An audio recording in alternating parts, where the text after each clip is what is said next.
साथियों, आप सभी का इस प्लेटफॉर्म पर स्वागत है। इस वीडियो में हम लोग एक संपादकीय जो कि जनसत्ता न्यूज़पेपर में प्रकाशित हुआ था, इस संपादकीय को यहाँ पर हम लोग देखेंगे जिसका शीर्षक है नदियों को जोड़ने के खतरे। इसको लिखा है प्रमोद भार्गव जी ने।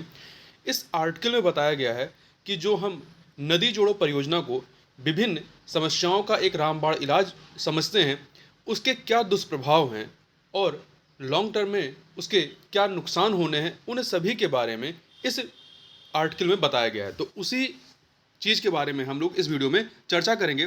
ये आपके कह सकते हैं कि नॉलेज के लिए और साथ ही साथ जो आपके मेंस की परीक्षा होती है उसके लिए और निबंध इत्यादि के लिए काफ़ी महत्वपूर्ण आर्टिकल है। तो चलिए प्रारंभ करते हैं। देखिए, बाढ़ और सूखे की समस्या का स्थायी समाधान ढूंढने के लिए देश में चल रही महत्वाकांक्षी केन बेतवा नदी जोड़ो परियोजना से जल संकट और गहरा सकता है। इससे मानसून का चक्र भी प्रभावित हो सकता है। यह जो पूरा दावा है, यह दावा नेचर जर्नल में प्रकाशित एक शोध में किया गया है। ठीक है, एक शोध में किया गया है। यह शोध भारतीय प्रौद्योगिकी संस्थान मुंबई, उष्ण देशीय मौसम विज्ञान संस्थान IITM पुणे ने किया है। इसमें हैदराबाद विश्वविद्यालय और king Abdullah University of science and technology के वैज्ञानिक भी शामिल थे। शोध में क्षेत्रीय जलवायु स्थितियों और आंकड़ों के विश्लेषण सहित मानसून से जुड़ी कई तकनीकों का उपयोग किया गया है ताकि इन बड़ी परियोजनाओं के पूरी होने पर भविष्य में जल और मौसम संबंधी नतीजों के जटिल तंत्र को सामने ला सकें। शोध में क्षेत्रीय जलवायु पारिस्थितिकी तंत्र और आंकड़ों का विश्लेषण करने पर पता चलता है कि या चला है कि अल नीनो दक्षिणी दोलन जैसी परिस्थितियों को प्रभावित करता है।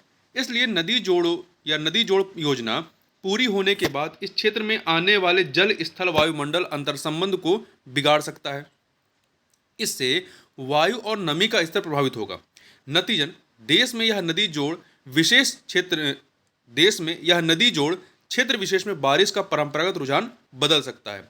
सबसे चिंताजनक पहलू यह है कि पानी दूसरी नदी में जाने से सिंचित क्षेत्र बढ़ेगा, जो पानी की कमी का सामना कर रहे इलाकों में सितंबर की बारिश में 12% तक की कमी ला सकता है। गोया ऐसा होता है तो नदी जोड़ का संकट जो है न केवल इस परियोजना से लाभान्वित होने वाले इलाकाई लोगों को झेलना होगा, बल्कि मौसम के तंत्र पर भी इसका विपरीत असर दिखाई देगा। भारत में NWDA मतलब नेशनल वाटर डेवलपमेंट एजेंसी के अनुसार 30 नदियों को जोड़ा जाना है। कितनी नदियों को? 30 नदियों को जोड़ा जाना है।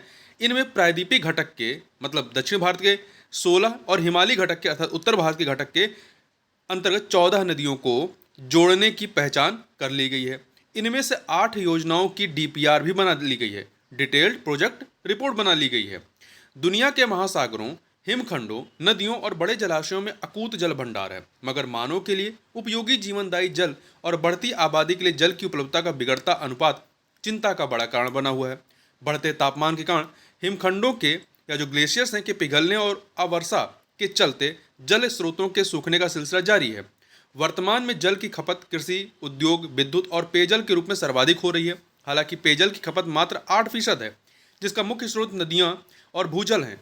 औद्योगिकरण, शहरीकरण और बढ़ती आबादी के दबाव के चलते एक और नदियां सिकुड़ रही हैं, वहीं औद्योगिक और घरेलू कचरा बहाने का क्रम जारी रहने से गंगा और यमुना जैसी पवित्र नदियां इतनी प्रदूषित हो गई हैं कि यमुना नदी को तो एक पर्यावरण संस्था ने मरी हुई नदी तक घोषित कर दिया है। इसलिए नदी जोड़ परियोजना से भी अगर नदियों और मौसम को हानि होती है तो बड़ा संकट देश की जनता को भुगतना होगा।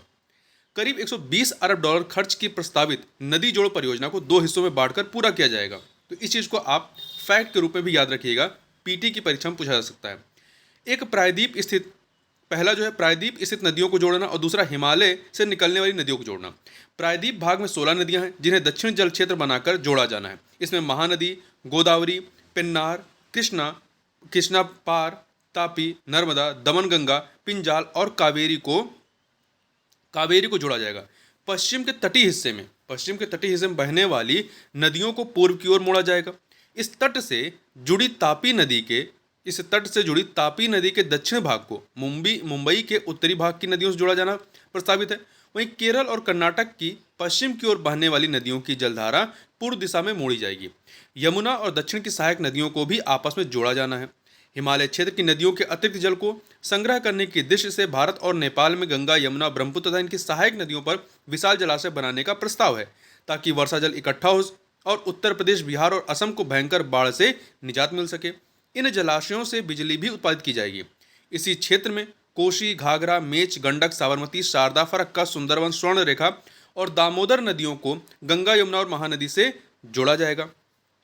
करीब 13,500 किलोमीटर लंबी ये नदियां भारत के संपूर्ण मैदानी क्षेत्रों में अटखेलियां करती हुई मनुष्य और जीवन जगत के लिए प्रकृति का अनूठा और बहुमूल्य वरदान बनी हुई हैं। इन नदियों में प्रति व्यक्ति 690 घन मीटर जल है। कृषि योग्य भूमि 1411 लाख हेक्टेयर है। इनमें से 546 लाख हेक्टेयर भूमि इन्हीं नदियों की बदौलत प्रतिवर्ष सिंचित की जाती है। दावा किया जा रहा है कि बाढ़ और सूखे से परेशान देश में नदियों के संगम की केन बेतवा जोड़ परियोजना मूर्त रूप ले लेती है तो भविष्य में 60 अन्य नदियों के मिलने का रास्ता खुल जाएगा। दरअसल बढ़ते वैश्विक तापमान, जलवायु परिवर्तन, अल नीनो और बदलते वर्षा चक्र के चलते जरूरी हो गया है कि नदियों के बाढ़ का पानी को इकट्ठा किया जाए और फिर उसे सूखाग्रस्त क्षेत्रों में नहरों के जरिए भेजा जाए। ऐसा संभव हो जाता है तो पेयजल की समस्या का निदान तो होगा ही, सिंचाई के लिए भी किसानों को पर्याप्त जल मिलने लगेगा। हालांकि पर्यावरणविद इस परियोजना का यह कहकर विरोध कर रहे हैं कि नदियों को जोड़ने से इनकी अविरलता खत्म होगी, नदियों के विलुप्त होने का संकट बढ़ जाएगा। साथ ही जो नदियों का अपना एक कह सकते हैं जैव विविधता होती है, बायोडाइवर्सिटी होती है, वो भी समाप्त होने का खतरा रहेगा। अगर केन बेतवा नदी जोड़ो परियोजना में आ रहे संकटों की बात करें तो इनसे पार पाना आसान नहीं है। वन्य जीव समिति बड़ी बाधा के रूप में पेश आ रही है। यह आशंका भी जताई जा रही है कि परियोजना पर क्रियान्वयन होता है तो नहरों और बांधों के लिए जिस उपजाऊ भूमि का अधिग्रहण किया जाएगा वह नष्ट हो जाएगी। इस भूमि पर फिलहाल जौ, बाजरा, दलहन, तिलहन, गेहूं, मूंगफली, चना जैसी फसलें पैदा होती हैं। इन फसलों में ज़्यादा पानी की जरूरत नहीं पड़ती। इन नदियों के जुड़ने से इस पूरे इलाके में धान और गन्ने की फसलें पैदा करने की उम्मीद बढ़ जाएगी, जिनको अधिक पानी की जरूरत होती है। मगर हमारे यहाँ भूमि अधिग्रहण और वन भूमि की स्वीकृति में जो अड़चनें आती हैं, उनके चलते परियोजना 20-25 साल में भी पूरी हो जाए तो यह बड़ी उपलब्धि होगी। दोनों प्रदेशों की सरकारें, मतलब उत्तर प्रदेश और मध्य प्रदेश की सरकारें दावा कर रही हैं कि अगर ये नदियां परस्पर जुड़ जाती हैं तो मध्य प्रदेश और उत्तर प्रदेश के सूखाग्रस्त बुंदेलखंड क्षेत्र में रहने वाली 70 लाख आबादी खुशहाल हो जाएगी। यही नहीं, नदियों को जोड़ने का यह महाप्रयोग सफल हो जाता है तो अन्य 60 नदियों को जोड़ने का सिलसिला भी शुरू हो सकता है। नदी जोड़ो कार्यक्रम सरकार की महत्वाकांक्षी योजना है। इस परियोजना के तहत उत्तर प्रदेश में आने वाली पर्यावरण संबंधी बाधाओं को दूर कर लिया गया है। मध्य प्रदेश में जरूर अब भी पन्ना राष्ट्रीय उद्यान बाधा बना हुआ है और जरूरी नहीं है कि जल्दी यह यहाँ से मंजूरी मिल जाए। वन्य जीव समिति इस परियोजना को इसलिए मंजूरी नहीं दे रही है क्योंकि पन्ना राष्ट्रीय उद्यान बाघों के प्रजनन, आहार और आवास का अहम वनखंड है। इसमें करीब 4 दर्जन बाघ बताए जाते हैं। 4 दर्जन बाघ, ठीक है। अन्य प्रजातियों के प्राणी भी बड़ी संख्या में हैं। हालांकि मध्य प्रदेश और केंद्र में एक ही दल की सरकारें, लिहाजा उम्मीद की जा सकती है कि ये बाधाएं जल्दी दूर हो जाएं।